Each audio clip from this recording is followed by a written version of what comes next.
Hi friends, ನಮಸ್ಕಾರ ಎಲ್ಲರಿಗೂ. Friends, ಇದೊಂದು ಪುಟ್ಟ ವಿಡಿಯೋ.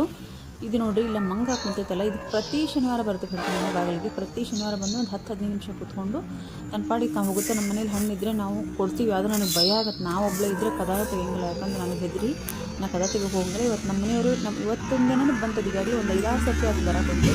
ಇವತ್ತು ನಮ್ಮ ಮನೇಲಿ ಇದ್ದರು, ಬಾಳೆಹಣ್ಣು ಕೊಟ್ಟು ಸುಮ್ಮನೆ ಕೂತ್ಕೊಂಡು ತಿಂದು ಹೋಗಿ ಅಲ್ಲಿ ಮುಂದೆ ಕೂತ್ಕೊಂಡಿತ್ತು. ನನಗೆ ಅಲ್ಲಿ ಯಾವಾಗಲೇ ಎದುರಿಗೆ ಇದ್ದಾಗಲೇ ನನಗೆ ವೀಡಿಯೋ ಮಾಡೋಕ್ಕೆ ಭಯ ಆಯ್ತು. ಹಾಗಾಗಿ ನಾನು ಈಗ ಮಾಡ್ತಿದ್ದೀನಿ. ಅದು ವಾಪಸ್ ತಿರುಗಿ ನೋಡ್ತೈತೆ ನೋಡ್ರಿ ನಾನು ವೀಡಿಯೋ ಮಾಡಬೇಕಾದ್ರೆ. ಆಮೇಲೆ ಒಂದು ಸರ್ತಿ ಟಿಪಾಯಿ ಮೇಲೆ 1 ಡಜನ್ ಹಣ್ಣನ್ನು ಇಟ್ಟು ನಾನು ಒಳಗಿದ್ದೆ. ಅದು ಬಂದು ಒಳಗೆ ಕೂತ್ಕೊಂಡು ಒಂದೇ ಹಣ್ಣು ತೊಗೊಂಡು ತಿನ್ನಕೊಂತಿತ್ತು. ನಾವು ಒಳಗಿನಿಂದ ಹೊರಗೆ ಬಂದ ತಕ್ಷಣ ನನಗೆ ಭಯ ಆಗಿ ಚೀರಿದ ತಕ್ಷಣ ಅದು ತನ್ನ ಕೈಯಲ್ಲಿರೋ ಒಂದೇ ಹಣ್ಣನ್ನು ತೊಗೊಂಡು ತನ್ನ ಪಾಡಿ ತಾನು ಹೊರಗೋತು. ಅದು ಇಷ್ಟು ಸಲ ಬಂದರೂ ನಮ್ಗೆ ಯಾವುದೇ ರೀತಿ ಏನು ತೊಂದರೆ ಮಾಡಿಲ್ಲ. ಬಂದು ಒಂದು ಸ್ವಲ್ಪ ಹೊತ್ತು, ಒಂದು 10-15 ನಿಮಿಷ ಬಾಗಿಲಲ್ಲಿ ಕುಂದಿರುತ್ತೆ, ಹೋಗುತ್ತೆ. ನನಗೇನಂತ ಶನಿವಾರಕ್ಕೊಮ್ಮೆ ಸರ್ತಿ ಬರ್ತಾ ಇತ್ತಲ್ಲ, ಹಾಗಾಗಿ ನನಗೇನೋ ಒಂದು ಆಂಜನೇಯನ ಆಶೀರ್ವಾದ ಅಂತ ಅಂದು ನಾನು ತಿಳ್ಕೊಂಡಿದ್ದೀನಿ. ನಿಮಗೂ ಈ ವಿಡಿಯೋ ಇಷ್ಟ ಆಗುತ್ತೆ ಅಂತ ಅಂದ್ಕೊಳ್ತೀನಿ. ಇದು ವಿಡಿಯೋ ಇಷ್ಟ ಆದರೆ ದಯವಿಟ್ಟು ಒಂದು ಲೈಕ್ ಮಾಡಿ ಫ್ರೆಂಡ್ಸ್. ಈ ರೀತಿ ಯಾಕೆ ಮಂಗಗಳು ಬರ್ತವೆ ಅಂತ ಅಂದು ದಯವಿಟ್ಟು ನನಗೆ ನಿಮ್ಮ ಅನಿಸಿಕೆ ಅಭಿಪ್ರಾಯಗಳನ್ನು ಕಮೆಂಟ್ ಬಾಕ್ಸಲ್ಲಿ ಕಮೆಂಟ್ ಮಾಡಿ. ಹಾಗೆ ಮತ್ತೆ ಮುಂದಿನ ವಿಡಿಯೋದಲ್ಲಿ ಸಿಗ್ತೀನಿ. ಬಾಯ್ ಫ್ರೆಂಡ್ಸ್, ಬಾಯ್.